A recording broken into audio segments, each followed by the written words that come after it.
빙하를 연구하면 과거의 대기 상태를 유추할 수 있는 좋은 연구가 될 수 있습니다. 과거에는 바람이 얼마나 많이 불었고 얼마나 큰 화산이 터졌으며 핵실험은 얼마나 자주 했고 어디서 산불이 났고 많은 정보를 우리가 알 수 있습니다.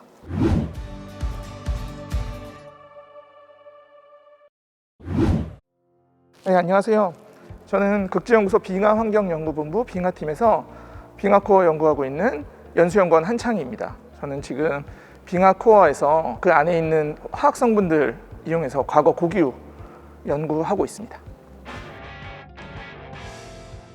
빙하는 그린란드나 아니면 남극 이렇게 극지에만 있다고 생각들 하시잖아요. 근데 빙하는 사실 우리 주변에 있는 산 위에 있을 수도 있습니다. 그래서 빙하는 크게 담수 중에서 가장 많은 부분을 차지하고 있고요. 그래서 빙하는 기본적으로 갑자기 얼음이 뚝 생긴 게 아니고요. 눈이 내려서 걔네가 다 젖어서 얼음이 된 거를 기본적으로 빙하라고 합니다. 지금 현재는 지구온난화로 인해서 대륙에 있는 빙하들은 사실 많이 녹고 있어요. 그래서 아프리카에도 사실은 빙하가 있기는 있지만 굉장히 극소량이 남아있는 상태고, 그 다음에 남미 쪽에도 조금 있고, 대부분의 빙하는 남극에 그리고 북극, 그린란드에 이렇게 있다고 보시면 되겠습니다. 그리고 빙하는 사실 멈춰있지 않습니다.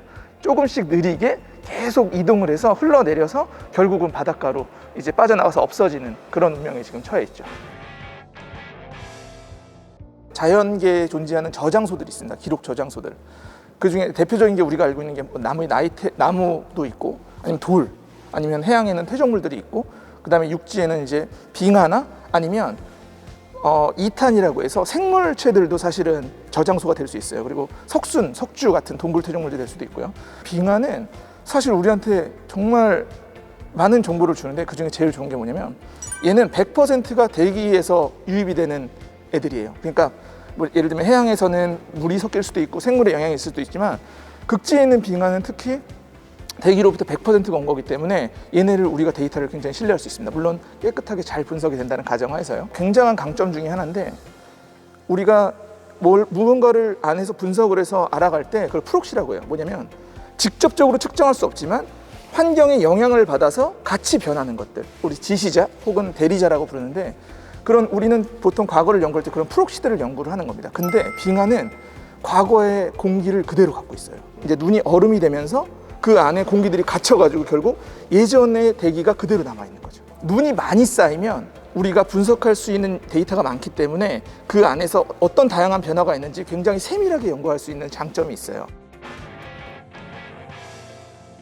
빙하가 어떻게 이루어져 있냐면 대부분은 물이고, 그 안에 방금 전에 말씀드렸다시피 공기가 있을 수 있고요. 대부분은 먼지지만 극소량의 불순물들이 들어있습니다. 그럼 사실 분석을 할 때는 그런 불순물들이 어디서 왔는지를 추적하는 연구를 할 수가 있어요. 기본적으로 빙하를 연구하면 빙하가 쌓인 기간 동안, 결론부터 말씀드리면 북극에서는 한 10만 년, 남극에서는 한 80만 년 정도의 과거까지 우리가 기후를 복원할 수 있습니다. 물을 이용해서 물 동연소를 분석을 하면 기온이 어떻게 변했는지를 알 수가 있어요. 그리고 그 안에 있는 불순물들을 분석을 하면 과거에는 바람이 얼마나 많이 불었고 얼마나 큰 화산이 터졌으며 핵실험은 얼마나 자주 했고 어디서 산불이 났고 많은 정보를 우리가 알 수 있습니다. 빙하를 연구하면 과거에 우리가 대기 상태를 유추할 수 있는 좋은 연구가 될 수 있습니다. 남극에 저희가 두 번째 남극 내륙 기지인 장보고 기지가 생기면서 그 인근 지역에 대한 연구에 대한 수요가 있었어요. 그래서 장보고 기지가 있는 쪽이 이제 테라노바만이라는 곳인데, 그쪽 근처에 있는 빙하를 시추해야 할 필요성을 느꼈습니다. 과거에 이제 이탈리아에서 시추를 했던 비슷한 장소에 우리가 가서, 정확한 지역 이름은 이제 투어말린 플라토라는 지역인데, 그 지역에 가서 빙하를 시추했어요. 장보고 기지에서 준비를 하고, 그리고 나서 헬리콥터를 타고 30분에서 1시간 정도 이동을 해서 캠프를 했어요. 그래서 2주 동안 이제 빙원에서 빙하 위에서 텐트를 치고, 뒤에 보시는 것처럼 텐트를 치고 저 보시는 장비를 가지고 시추를 했고요. 70m를 뚫는데 시추에 정확히 소요된 시간은 한 일주일이 좀 안 되는 것 같아요. 나머지 기간은 뭘 했냐면 너무 날씨가 안 좋아서 아무것도 할 수가 없는 거예요. 어느 정도 날씨가 안 좋냐면 식당에서 이제 밥을 먹고 딱 나가면 앞이 아무것도 안 보여요. 이제 우리는 이제 블리자드 뭐 이렇게 부르는데 정말 앞이 한 1m, 2m가 안 보이더라고요, 앞에. 그래서 이제 작업을 할 수 없는 상황이 됐고, 심지어는 원래 목표는 한 200m 뚫는 거였거든요. 근데 70m를 뚫고 나서 회의를 했어요.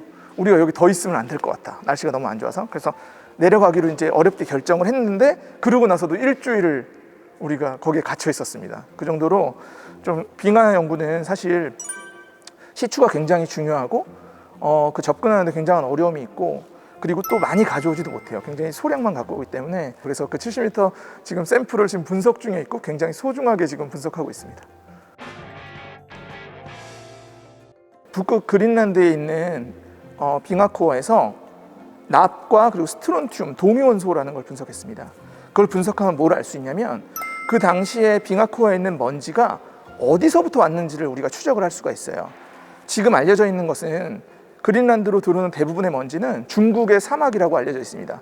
중국의 사막에서 먼지가 많이 발생해서 우리나라를 덮치는 것처럼 그린란드에도 걔네들이 대부분이 전달이 되는 거죠. 근데 제가 과거 한 3만 년 전 정도의 시료를 분석해 보니까 중국의 사막에 먼지도 많지만 사하라 사막의 영향이 좀 나타나더라고요. 그래서 이거는 예전에는 바람이 셌고 바람 방향이 바뀌었을 수 있기 때문에 중국 사막의 영향만 받는 것이 아니라 사하라 사막에서도 올 수 있구나. 이거를 전 지구적인 규모의 대기 순환과 연결을 지은 논문이 있었고요. 또 한 가지는 1950년대, 60년대 이렇게 뭐 냉전 시대가 있고 이럴 때 핵폭탄 실험을 하잖아요. 원자폭탄. 저희 연구팀에 있는 박사님께서 남극 눈에서 그런 핵폭발 시에만 나올 수 있는 원소를 분석을 함으로써 그 당시에 어디서 핵실험을 했구나라는 것을 밝히는 논문을 만들기도 했고요. 그 다음에 가장 최근에는 북극의 눈에서, 그린란드 눈에서 북미에 산불이 발생을 했고, 그 산불의 영향이 그린란드까지 미쳤다. 이렇게 전 지구 규모나 방부 규모의 그런 대기 순환과 관련된 논문들을 작성하고 연구에 집중하고 있는 편입니다. 과거를 연구하는 이유는 사실 미래 예측에 있습니다. 그 기본에는 동일 과정설이 들어가 있는 거예요. 뭐냐면 지금 우리가 이 정도 온도에 어떤 원소의 농도나 아니면 어떤 동위원소 값이 이 정도니까 과거에도 그랬을 것이다. 그리고 지금 이 정도 바람이 불면 먼지가 어느 정도 나니까 과거에 먼지가 이만큼 나오는 건 더 센 바람이 불었을 거다. 이렇게 접근하는 거거든요. 우리가 제일 관심 있는 건 지구온난화잖아요. 참 재밌는 게 지난 빙하기가 과거 한 10만 년 정도 지속이 됐고, 반대로 말하면 과거 10만 년 전에는 간빙기였어요. 근데 재밌게도 지금의 온도보다 조금 더 높았을 거라고 데이터가 나오고 있습니다. 그러면 반대로 그 당시에 어떤 원소들의 움직임이나 아니면 대기의 움직임이나 이런 것들을 유추하면 우리가 지금보다 기온이 올라갔을 때 어떻게 지구가 변할지 알 수 있잖아요. 그래서 그런 데 맞춰서 우리가 미래 예측을 하려고 노력을 하고 있고요. 그리고 사실 지금은 인간의 영향으로 어쩌면 지구가 품을 수 있는 한계를 좀 넘은 느낌이 들어요. 과거에 3, 4도가 높았다고 했지만 이미 CO2 농도는 그거를 넘어섰거든요. 그래서 거기에 대한 힌트를 약간 우리가 제공할 수 있지 않을까? 그래서 과거에 우리가 더 극심한 환경이나 더 안 좋았던 환경일 때 과거에 우리 지구가 이랬을 거니까 미래 예측에 이런 것들을 좀 이용해 주세요. 이 정도가 저희가 하는 역할인 것 같습니다.